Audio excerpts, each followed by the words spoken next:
Finance bills are being rolled out of their respective committees.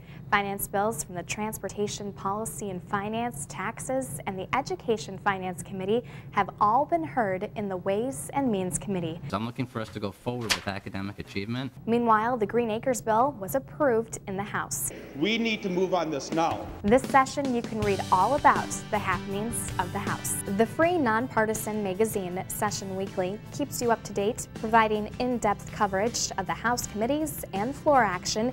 Here's a glimpse of what you can expect from the professional staff of writers, editors, and photographers in this week's edition of Session Weekly. House File 1103 would increase penalties for attacks against utility employees, contractors, and postal carriers while on the job.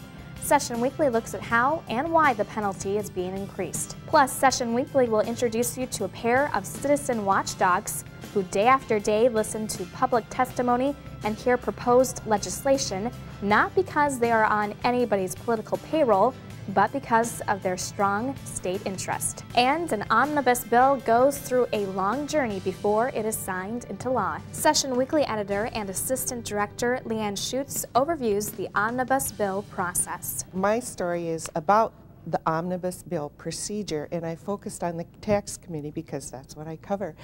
And the long road that an omnibus bill takes to either becoming law or to be vetoed. In my story, what I focused on too was the minority, the DFL minority. And Representative Ann Lincheski speaks to amendments and the role of the amendments. She offered many of the amendments in the tax bill. Many of them she didn't expect would be acted on.